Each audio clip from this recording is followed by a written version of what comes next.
Saying thank you to Tim Seanor for disclosure tonight, tuning us on in and helping us on out with the UFO report tonight. Tim, how you doing, buddy? Doing really well, Dave. Thanks so much for having me. And we also want to say thank you for coming on in and filling in with us tonight on an open lines, open questions with our audience, and we really do appreciate that. But we're getting to the UFO report, and you wanted to get into some big detail about what we expect to happen in Brazil, where in just a few days' time, they are going to be holding their own congressional hearings on unidentified aerial phenomena. That's right. That's right. And actually, coming from Apple News, I'm happy to report that this is coming from the science and tech section from Apple News. So we're no longer in the woo, Dave. This is actual news coming from science and tech. So again, Brazil also confirms action on UFOs with an expert panel set to address the government next week. The editor of UFO Truth magazine, Gary Hesseltine, is set to address the Brazilian government next week in a historic public hearing on the impact of the unidentified flying objects. Gary Hesseltine, a retired detective from Wakefield, West Yorkshire, will give a speech to the Brazilian Senate in Brasilia on June 24th, as reported now by the Wakefield Express. Along with Gary will be Robert Salas and Lou Elizondo from the United States. And they're quoted as saying, "I'm honored to be invited to this to testify before the Brazilian Senate about the global aspect of the unidentified flying object and unidentified aerial phenomenon issue." With recent legislative developments in the United States, all countries should now acknowledge and cooperate on the UAP subject, and realize that it's an imperative that the subject will be addressed as a one world human race issue. And I find that's crucial, Dave, that people are waking up to the fact that this isn't just a US problem. It's not just a Brazil problem. This is a global problem.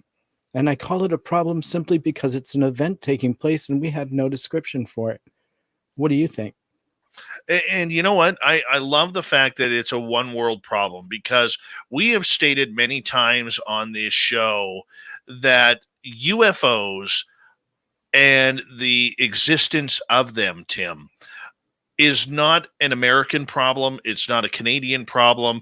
It's not a Russian or Chinese problem. This is going to affect every single person on this planet. There are very few instances in this world where everybody is going to be affected. I mean, even if you go back to the world wars, not every country was involved in the world wars. Not every country had a problem with the pandemic that's just gone on.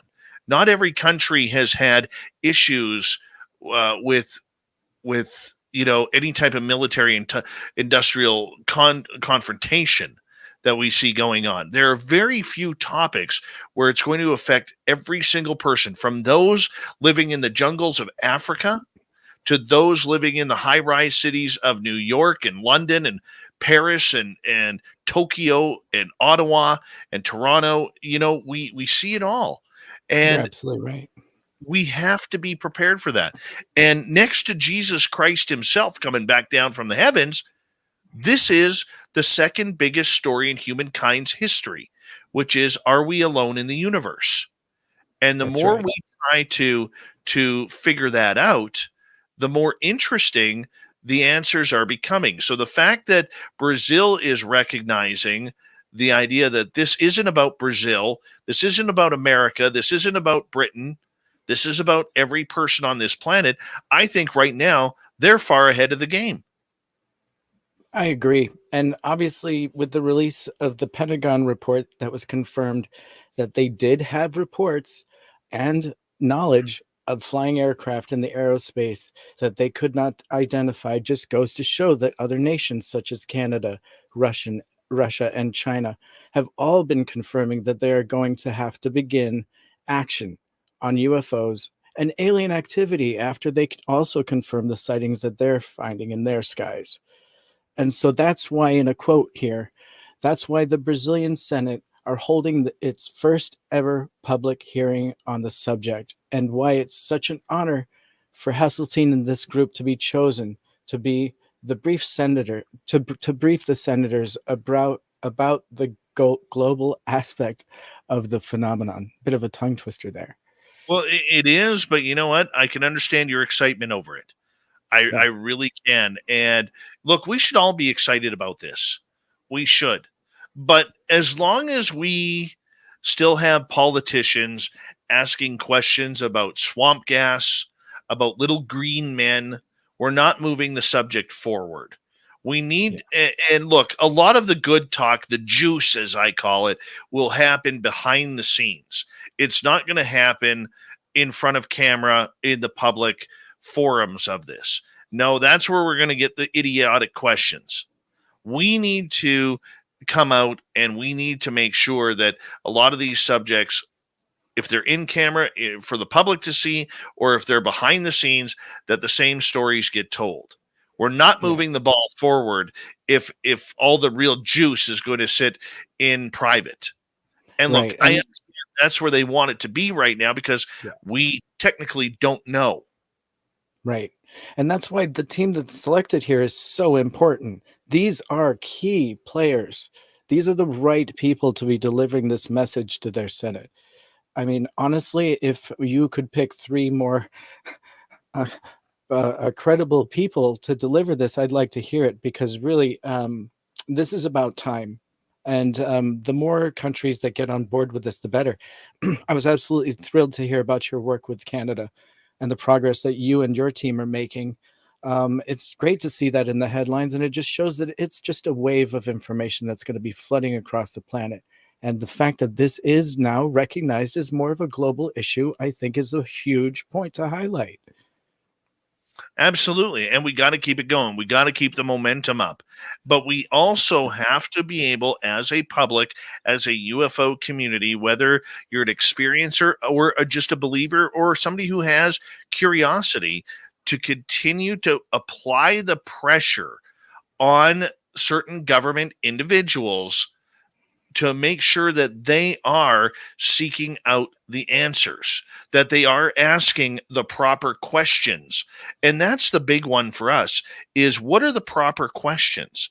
You know, because your questions, Tim, are going to be different than mine, which are going to be different from any politician who has to worry not only about their electoral status and their constituents, but also about their own reputation within their party, within their community, within the political game. And how is Right. that going to affect them? You know, it's a little bit more different in the United States than in Canada, where lobbyists can really control financially which way a politician sways. Up here in Canada, that can't happen.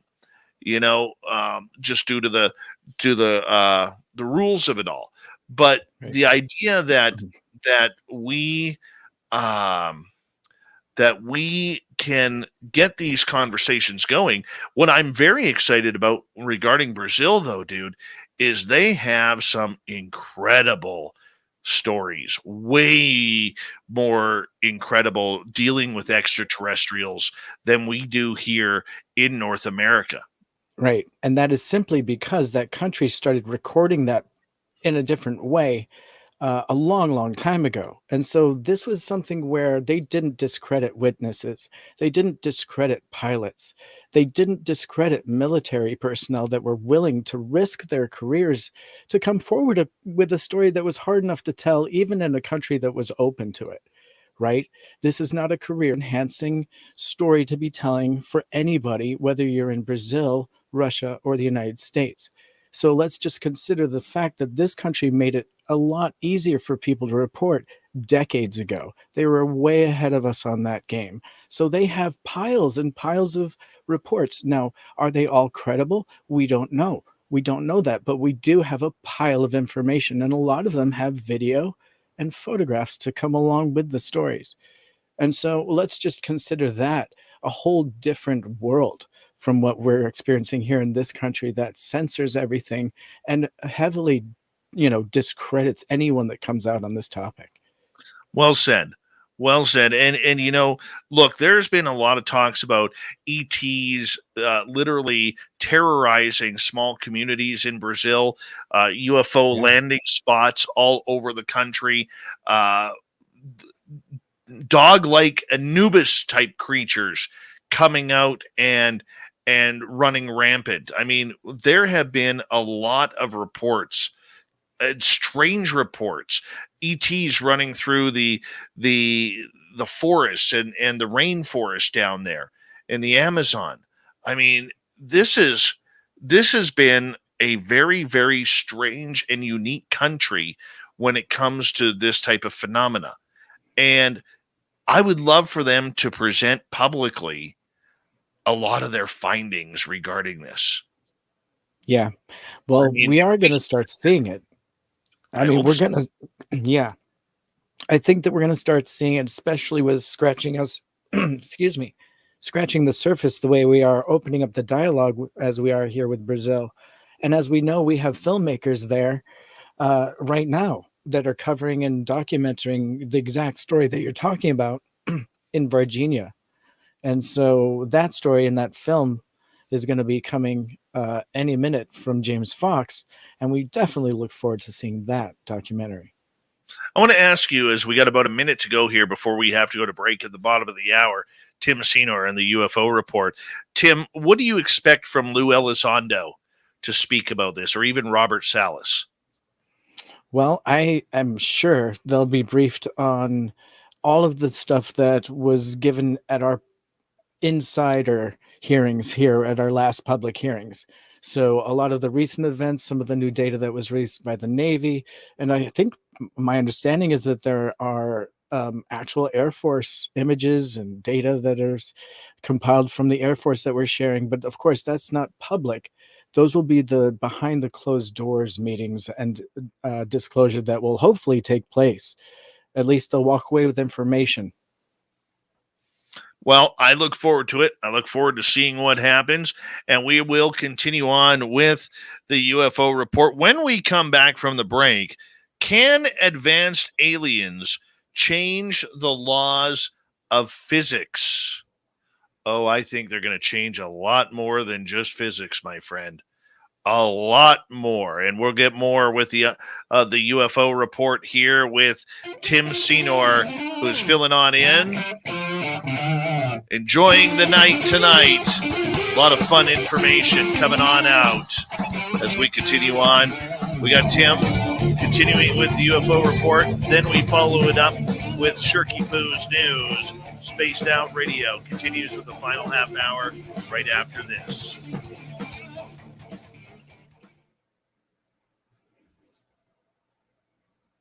Right on, buddy. Yeah. You having a good time? I am. Considering everything that's happened tonight. Right. You know, I did hear from our guest because he's in Europe. He sent me a voicemail actually, and he apologized. He got the cross-referencing on the time change wrong.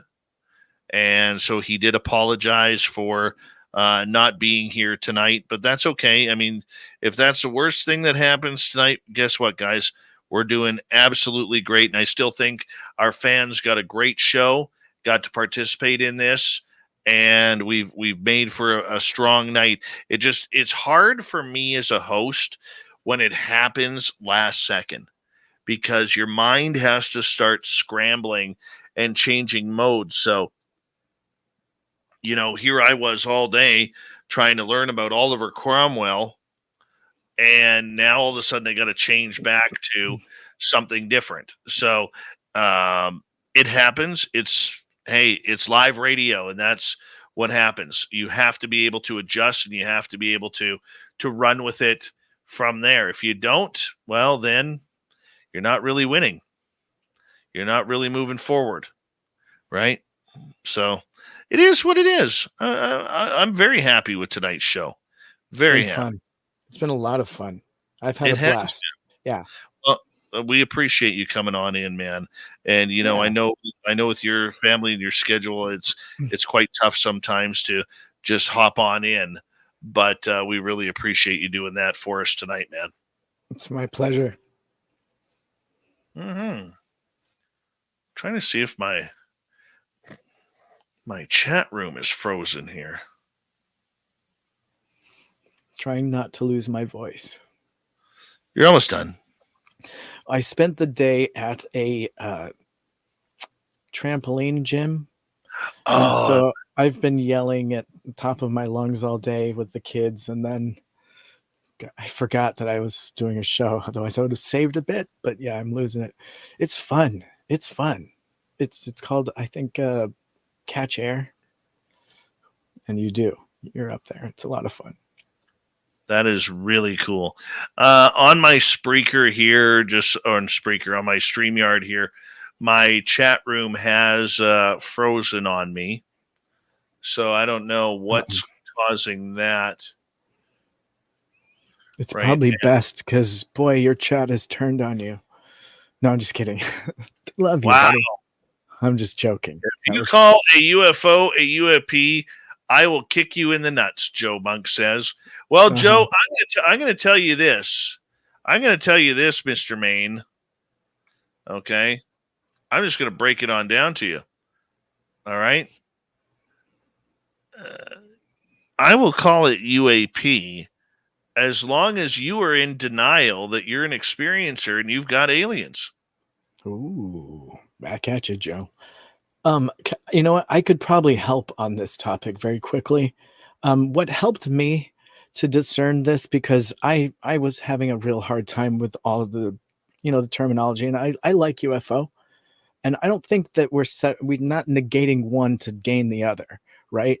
I feel like UFO is, let's just call it history. UFO is history, and UAP is the science in the future. And so, like, you've got UFO history, and now you've got UAP science. So UAP is the science aspect, and UFOs perhaps the wooey and the historical aspect. Not that the history is woo, but there wasn't a lot of data being collected back there. We're in the world of science now, and so they've relabeled it. It's been relabeled. Just gotta accept it. But it's also a little different. It's not really UFO anymore. It's like a little, more tangible because we're trying to collate it. So I don't know if that helps, but you and I will agree to disagree on that. I absolutely hate the term UAP. I think, in my opinion, I think it's for the way it has been used by a number of people, I think it's been a chicken shit term that has been brought forward to deny what people have experienced for decades. I absolutely respect that. Yeah. So, and I'm a newbie, so yeah. We got 20 seconds here. So I'll get you to hold on right there. Thank you to Donnie Cho ×2, Mennonite Abe, Patrick, and Thomas for the lovely super chats tonight. The super chat is a beautiful way to support what we do on this show on a nightly basis. Here we go with the final half hour, everyone.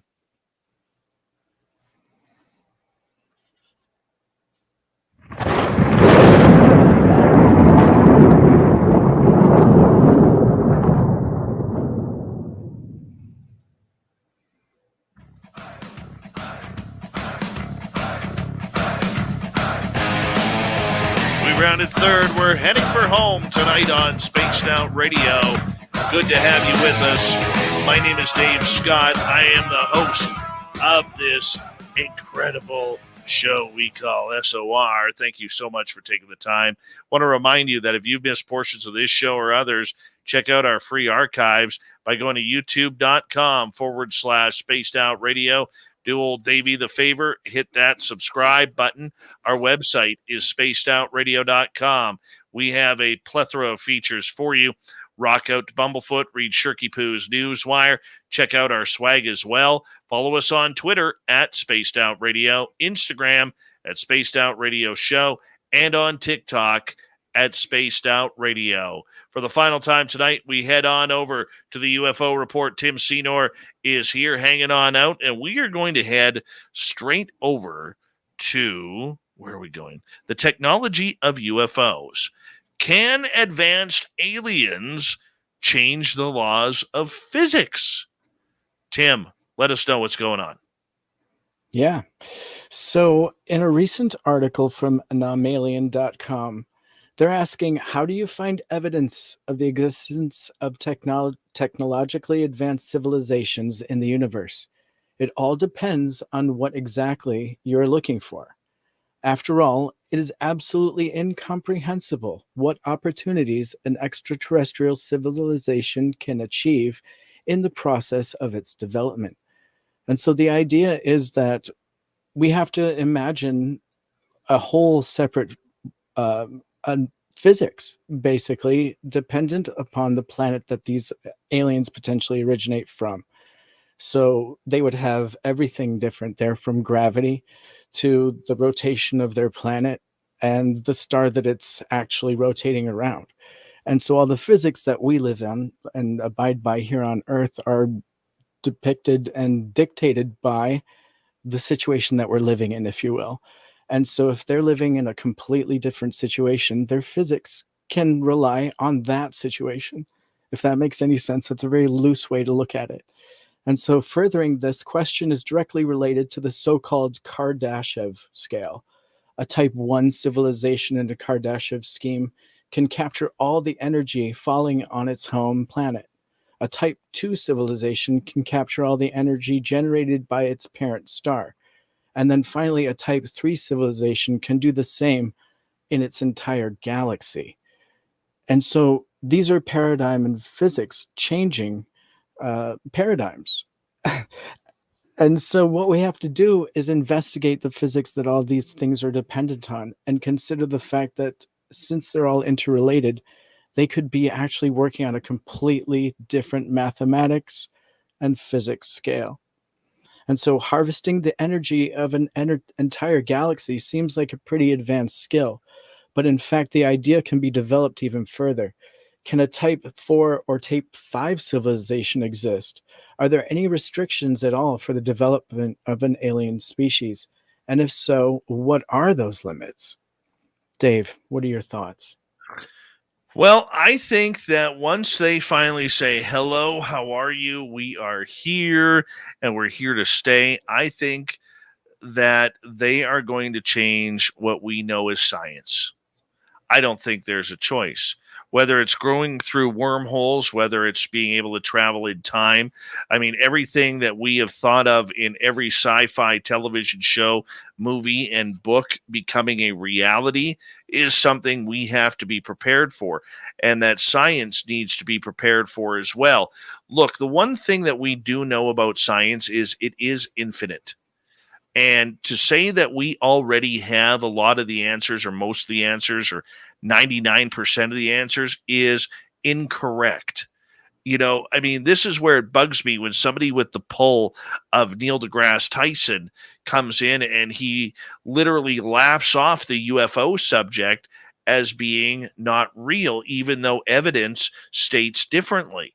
I have a problem with that, because what you're doing is you're limiting your own profession. And scientists, and I've talked at length with people like Dr. Bob McGuire and many other scientists regarding this, not only this phenomena, but the science in general around anything in there. And the one thing that a scientist can't do is limit himself or herself or their self in order to, you know, try and spin a narrative. Science isn't about opinion, it's about expanding things. Imagine if Albert Einstein had used opinion rather than mathematics and science, to let the science and math do the talking. Where would we be right now? How far back would we be right now? And with the amount of brain power and computer power that we have these days, the idea of trying to say that we've already figured it all out is unconscionable, considering that if these creatures, if these other civilizations are here to really help us out and to really teach us, how much more are we going to know? How much is that going to expand knowledge? And Right. there's some scary stuff in there, dude. Mm-hmm.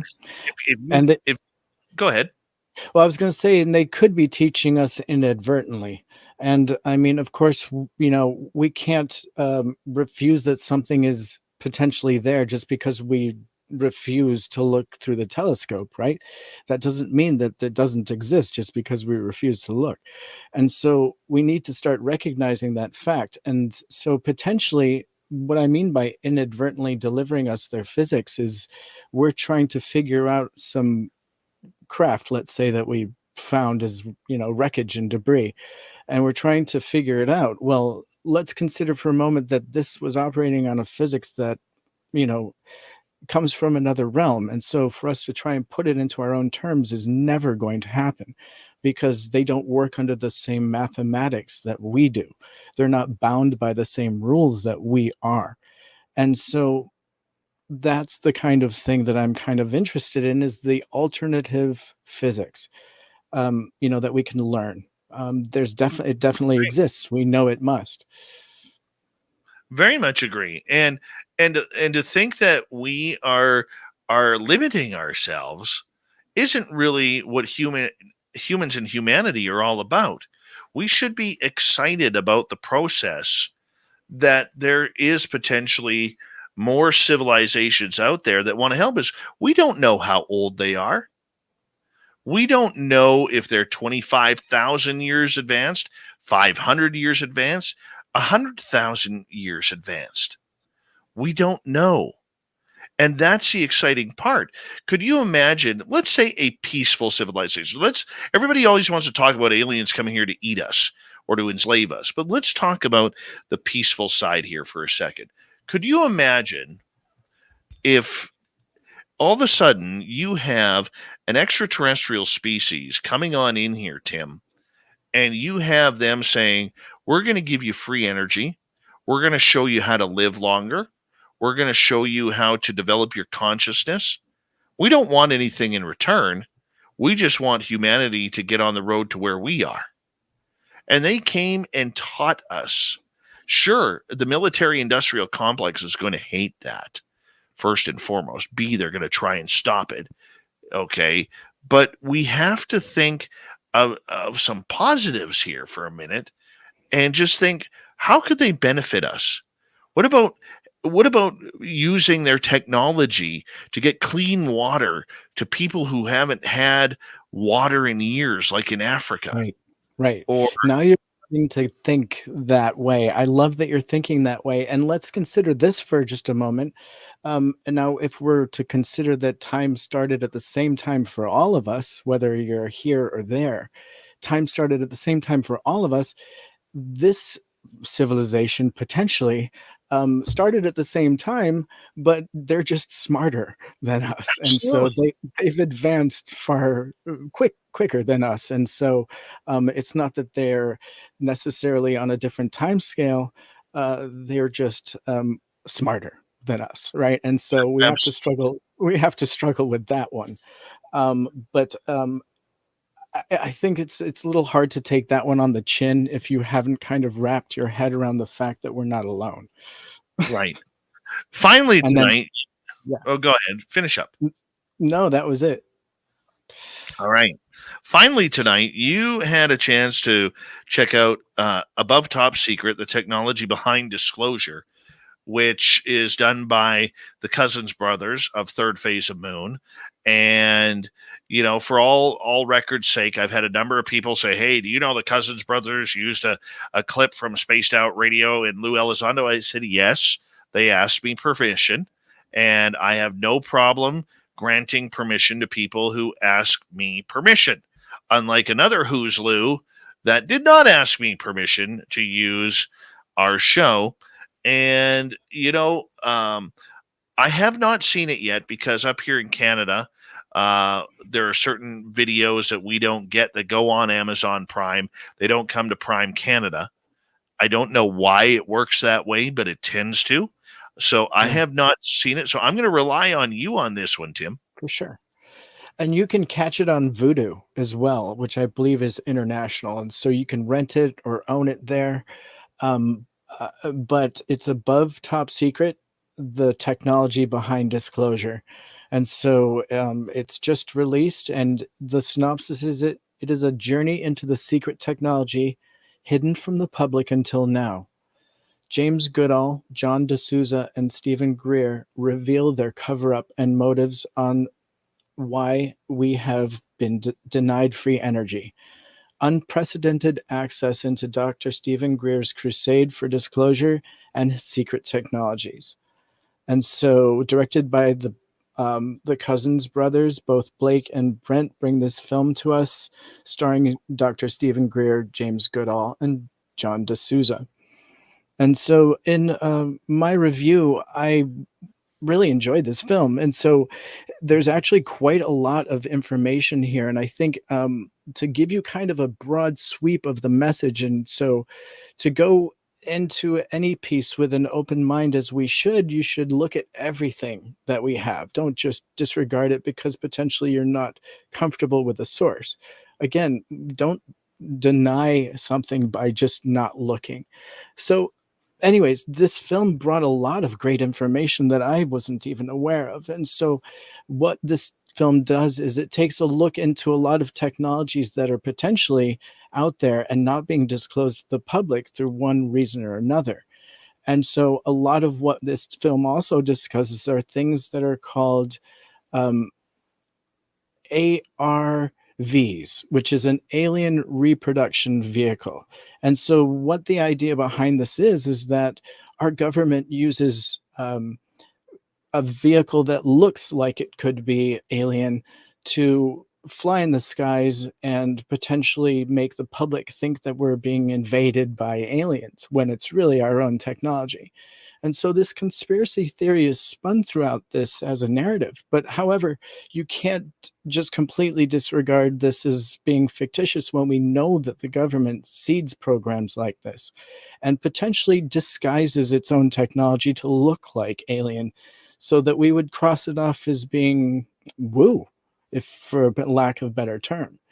And so throughout the film, we get some great insight from men like James Goodall, who, in my personal experience, brings a lot of information and credibility to anything that he touches, a lot of insight to military and aviation technology that does exist, and a lot of hypothetical information on what kind of government technology could exist. And so it's definitely a film that you should check out. I know that it's going to be probably on major streams here soon. Hopefully you get a chance to see it, Dave Scott. But your American counterparts in the chat and out there in the public will definitely get a chance to rent it. And it's, I think, like $3 or $4 to rent. Definitely worth a few bucks to check out. I'm very excited to see this one too, because, I know the Cousins brothers take a lot of heat out there for the community, and there's a lot of people who love them, a lot of people who hate them. They have always been very, very good supporters of Spaced Out Radio, and so I'm excited to see it. I'm excited to see what they say. I'm not a Stephen Greer fan, and however, there's so much information out there that even us as people who are in this field on a daily basis, we can only assume who's telling us the right thing and who's telling us the wrong thing. And these days you always seem to either be on Team Lou or Team Greer, one of the two. And you don't have to be. You can just listen to everything, which is what I definitely do. And, don't shoot the messenger. If this film delivers some information that makes you uncomfortable, I think any film or documentary should make you think. And just go into anything with an open mind. And again, a really great film. I mean, I was entertained. Just all of that aside, it was an entertaining film where you're just engrossed. A lot of great information.